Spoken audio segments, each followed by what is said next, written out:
Bienvenue à toutes et à tous sur Next Podcast. Aujourd'hui, on plonge dans un document vraiment fondamental quand on s'intéresse à une entreprise, que ce soit pour les cours ou pour le travail. Je parle bien sûr du bilan comptable. On entend souvent ce terme, mais bon, qu'est-ce que ça cache vraiment? Notre but aujourd'hui, c'est de clarifier un concept clé, une sorte de règle d'or du bilan, la relation entre l'actif et le passif. D'ailleurs, si vous avez de quoi noter, en papier, un stylo, ça peut vraiment aider à fixer les idées sur ce principe, c'est assez important. Alors, pour lancer la discussion, une question simple. Une entreprise, qu'est-ce qu'elle a? Qu'est-ce qu'elle possède concrètement? Et aussi important, d'où vient l'argent qui a permis d'avoir tout ça? Pour nous éclairer là-dessus, on a le plaisir d'accueillir notre expert. Bonjour. Bonjour, ravi d'être là pour démystifier ce fameux bilan ensemble. Super. Alors, commençons simple. Le bilan, c'est quoi au juste? Pouvez-vous nous expliquer ça simplement? Bien sûr. Alors, le bilan, faut voir ça comme une photographie, une photo instantanée de l'entreprise à une date précise. Une photographie. Oui, voilà. On appuie sur pause si vous voulez. Souvent, c'est le dernier jour de l'année financière, ce qu'on appelle la fin de l'exercice comptable. Et cette photo, eh bien, elle montre exactement ce que l'entreprise possède, son patrimoine, quoi. Et aussi comment elle finance tout ça, avec ses dettes, ses fonds propres. L'idée principale, c'est de donner une image fidèle, c'est le terme consacré. C'est-à-dire une vue honnête, juste, de la situation financière, patrimoniale, à ce moment précis. D'accord. Une photo, une image fidèle. Je vois. Et juste pour être sûr, l'exercice comptable, c'est bien la période, souvent un an, pour laquelle on fait les comptes? Exactement, c'est ça. Le cycle d'activité, en général, oui, 12 mois. À la fin, l'entreprise arrête ses comptes, elle fait le point. Et elle prépare ses documents financiers, dont le bilan. Compris. Bon, cette photo, le bilan, elle a deux côtés, si j'ai bien compris. L'actif et le passif. C'est là qu'on arrive à cette fameuse dualité, n'est-ce pas? Absolument. C'est vraiment le cœur du bilan, cette dualité. Imaginez une balance. Une balance avec deux plateaux. Mhm. Eh bien, ces deux plateaux, ils doivent toujours être parfaitement équilibrés. Toujours. D'un côté, on a le passif. Le passif, il répond à la question « D'où vient l'argent ?» Quelles sont les ressources financières de l'entreprise? Il liste toutes les origines des fonds. Les ressources, d'accord. D'où ça vient? Voilà. Et de l'autre côté, il y a l'actif. Lui, il répond à comment cet argent est utilisé, quels sont les emplois de ces ressources. L'actif décrit tout ce que l'entreprise possède ou contrôle grâce à ses fonds. Les biens, les machines, l'argent en banque, les créances aussi. Ok, donc si je résume un peu, passif égale les sources de financement, les ressources, et actif égale comment on utilise cet argent, les emplois, c'est ça? C'est exactement ça. Et vous dites que ces deux côtés sont toujours égaux. Ça peut paraître un peu étonnant, non? Comment c'est possible que ça tombe toujours juste pile poil? Ah, mais c'est la magie de la comptabilité, enfin la logique plutôt. C'est ce qu'on appelle la comptabilité en partie double. Chaque opération a deux faces. Deux faces. Oui, si l'entreprise reçoit de l'argent, c'est une ressource, n'est-ce pas? Eh bien, cet argent, il doit forcément aller quelque part. Il est employé à quelque chose. Prenons un exemple simple. L'entreprise emprunte, disons, 100 000 dirhams à sa banque. D'accord. Qu'est-ce qui se passe? Premièrement, au passif, on a une nouvelle ressource de 100 000 dirhams, la dette envers la banque.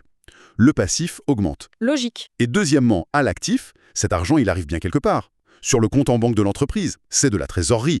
Donc l'actif augmente aussi de 100 000. C'est un nouvel emploi. Ah oui. Donc plus 100 000 d'un côté, plus 100 000 de l'autre, ça reste équilibré. Voilà. Pour chaque dirham de ressources au passif, il y a un dirham d'emploi à l'actif. C'est une règle d'or. Total actif égale total passif. C'est mathématique. D'accord, là c'est beaucoup plus clair. Chaque flux a une source et une destination. Le bilan capture les deux. Bon, alors explorons un peu ces deux côtés. Si on commençait par le passif. Les ressources, c'est quoi les grandes catégories qu'on trouve là-dedans? Alors, au passif, on trouve principalement deux grands ensembles de ressources. Le premier, ce sont les capitaux propres. Capitaux propres. Oui. On peut dire que c'est l'argent qui appartient vraiment à l'entreprise, ou à ses propriétaires, ses actionnaires. Ça regroupe plusieurs choses.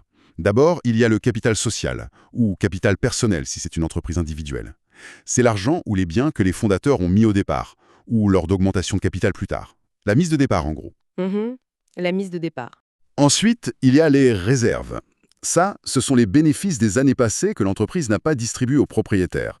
Elle les a gardés, souvent pour financer des projets, ou juste par précaution. D'accord, des bénéfices mis de côté. Exactement.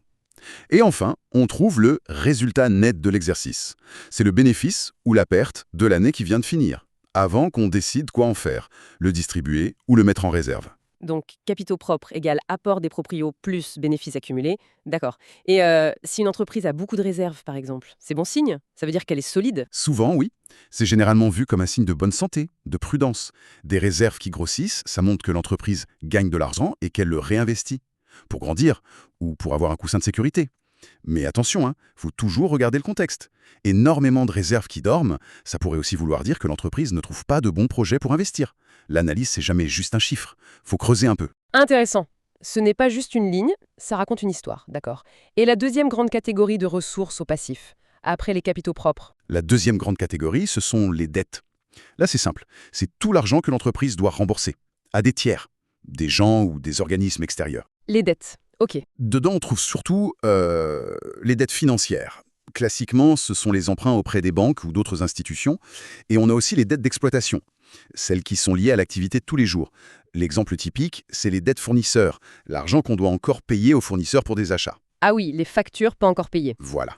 Et on peut aussi avoir des dettes fiscales, les impôts à payer, ou des dettes sociales, les charges sociales pour les employés. D'accord. Donc on a les capitaux propres, l'argent maison si on veut, et les dettes, l'argent qu'on doit rendre. On entend souvent dire que trop de dettes, c'est dangereux pour une entreprise. C'est toujours le cas?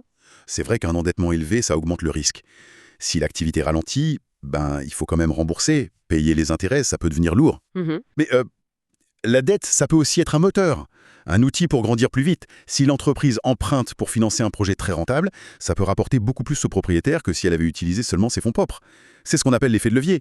Tout est une question d'équilibre en fait, et de la capacité de l'entreprise à gagner assez d'argent pour rembourser sans problème. Trop de dettes, c'est risqué, pas assez, ça peut freiner le développement. C'est un arbitrage. Encore une histoire d'équilibre. D'accord. Pour visualiser ça, le passif, on utilise parfois une image, construire une maison. On utilise ses économies, les capitaux propres, et peut-être un crédit à la banque, les dettes. Ça vous paraît une bonne image? Oui, c'est une bonne analogie pour commencer. Le passif, ça liste bien d'où vient l'argent qui a permis de bâtir l'entreprise. Les fonds des proprios et les fonds des prêteurs. C'est ça. Parfait. Alors, on a compris d'où vient l'argent, le passif, les ressources. Logiquement, maintenant, il faut voir où il va, cet argent. C'est le rôle de l'actif, les emplois, c'est ça? Exactement. L'actif, ça détaille tout ce que l'entreprise possède, son patrimoine, tout ce qui a une valeur et qui est contrôlé par l'entreprise. Et comme pour le passif, on le divise souvent en grandes masses, selon la durée d'utilisation ou disons la facilité à transformer ça en argent liquide. La première grande catégorie, c'est l'actif immobilisé. Immobilisé? Ouais, immobilisé parce que ça regroupe les biens qui sont là pour durer, pour servir à l'activité sur le long terme, pendant plusieurs années, plusieurs exercices comptables. Ça ne bouge pas vite, quoi. D'accord, les choses stables. Voilà, on y trouve les immobilisations corporelles. C'est les biens physiques qu'on peut toucher. Les terrains, les usines, les bureaux, les machines, les camions, les ordinateurs. Mhm. On a aussi les immobilisations incorporelles. Là, c'est pas physique. Ça peut être des brevets, des licences d'utilisation, des logiciels développés par l'entreprise ou même le fonds de commerce, la valeur de la marque, de la clientèle. Ah oui, d'accord, immatériel. C'est ça. Et enfin, il y a les immobilisations financières. Ce sont par exemple des participations, des actions que l'entreprise possède dans d'autres sociétés pour le long terme. Ok.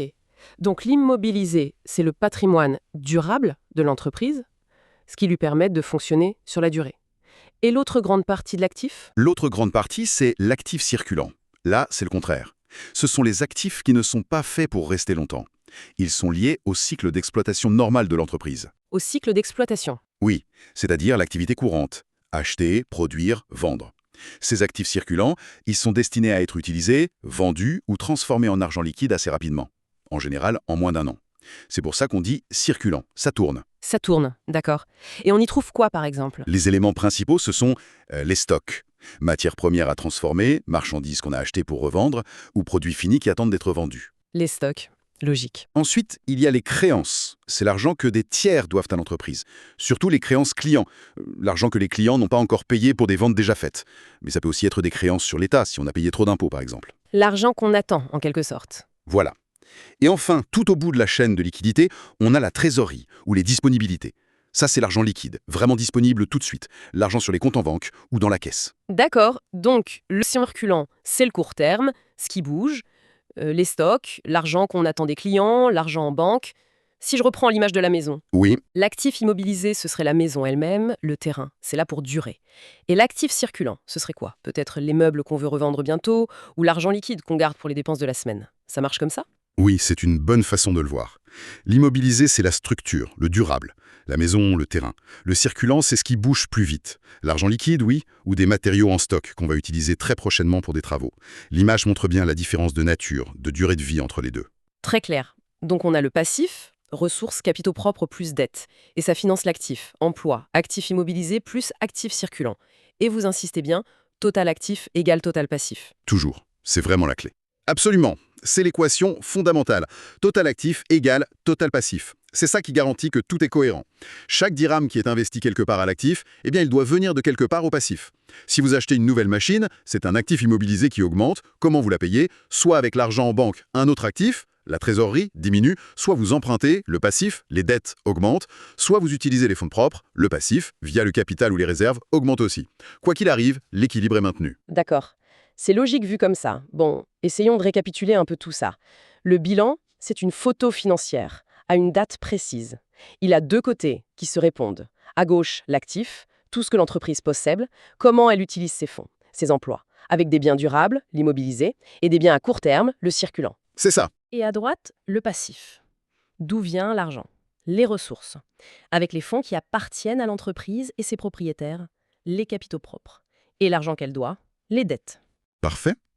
Et la règle absolue, le total de l'un est toujours égal au total de l'autre. Actif égale passif, c'est bien ça? C'est une excellente synthèse. Vous avez parfaitement saisi la structure et la logique fondamentale du bilan. Alors, maintenant qu'on a bien compris cette structure, cette dualité actif-passif ou emploi-ressources, pourquoi c'est si important? Pour nos auditeurs qui sont peut-être étudiants en économie, en gestion, en droit ou même qui travaillent dans le public et voient passer des documents financiers, pourquoi maîtriser ça, c'est utile? Concrètement, ça apporte quoi? Ah, mais c'est fondamental. Comprendre cette structure, c'est vraiment la première étape pour pouvoir analyser la santé financière d'une boîte.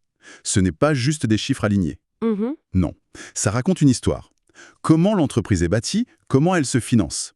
En regardant la composition de l'actif et du passif, on peut commencer à se poser les bonnes questions, des questions cruciales. Par exemple? Par exemple, comment l'entreprise finance ses activités? Est-ce qu'elle compte beaucoup sur les dettes ou est-ce qu'elle est plutôt solide, avec beaucoup de capitaux propres? Si elle est très endettée, ça peut être risqué, surtout si les taux d'intérêt augmentent. D'accord, ça montre le niveau de risque financier. Exactement. Autre question. Dans quoi elle investit son argent? Est-ce qu'elle a beaucoup de machines, d'usines, beaucoup d'actifs immobilisés? Ça peut indiquer une activité industrielle. Ou est-ce qu'elle a surtout des stocks et des créances clients? Plutôt une activité de commerce, peut-être? Ça donne une idée du type d'activité. Oui. Et on peut aussi voir si elle gère bien son quotidien, son cycle d'exploitation. Par exemple, si les créances clients augmentent très très vite, attention, peut-être qu'elle a du mal à se faire payer. Si les stocks gonflent sans arrêt, peut-être qu'elle n'arrive pas à vendre. Ah oui, ça permet de détecter des problèmes potentiels. Tout à fait. En bref, comprendre cette dualité actif-passif, ça permet de lire entre les lignes, de comprendre la stratégie, la structure financière, la solidité, les points faibles. C'est la base pour juger si une entreprise va bien, si elle est durable. C'est pas juste de la technique comptable, c'est vraiment de l'analyse économique et financière. Donc en fait, ce n'est pas du tout un exercice juste formel. Le bilan, avec son équilibre actif-passif, c'est une vraie fenêtre ouverte sur la réalité de l'entreprise. Un outil d'analyse très puissant. Exactement. C'est comme la carte d'identité financière. Elle révèle beaucoup de choses sur la stratégie, sur la santé de l'entreprise, qu'elle soit privée ou publique d'ailleurs. Savoir lire cette carte, c'est une compétence vraiment utile. Merci beaucoup, c'était vraiment très clair. Je pense que cette logique emploi égale ressources, elle est bien comprise maintenant. J'espère, une fois qu'on a bien ça en tête, ce principe d'équilibre, eh bien, beaucoup d'autres choses en finance deviennent plus faciles à aborder. J'imagine. Et pour aller un peu plus loin, pour laisser une question en suspens à nos auditeurs, on a dit que le bilan, c'est une photo, à un instant T. Mais l'entreprise, elle vit tous les jours. Elle achète, elle vend, elle paie des salaires, elle encaisse des clients. Alors, comment toute cette activité quotidienne, tous ces flux, comment est-ce que ça vient changer la photo? Comment le bilan évolue entre deux photos, d'une année sur l'autre, à cause de ce qui se passe dans l'année? C'est une piste intéressante, non? C'est une excellente question. Et vous mettez le doigt sur le lien avec un autre document comptable essentiel, le compte de produits et charges. On l'appelle aussi compte de résultat. Ah oui. Lui, il explique justement comment le résultat de l'année, ce bénéfice ou cette perte qu'on retrouve au bilan dans les capitaux propres, comment il a été créé par l'activité, comment les ventes, les dépenses de l'année ont enrichi ou appauvri l'entreprise, et donc comment elles ont modifié son patrimoine, sa photo, son bilan. C'est tout à fait lié, et c'est passionnant aussi. Effectivement. Un sujet pour une prochaine fois, peut-être. Avec plaisir. En attendant, si cette discussion sur les bases du bilan vous a été utile, eh bien n'hésitez pas à vous abonner à Next Podcast. On essaye régulièrement d'éclairer ces sujets du monde économique et financier. Un grand merci à notre expert pour sa clarté et sa pédagogie. C'était un plaisir de partager ça. Et merci à vous qui nous écoutez pour votre attention. On se retrouve très bientôt sur Next Podcast. Bonjour.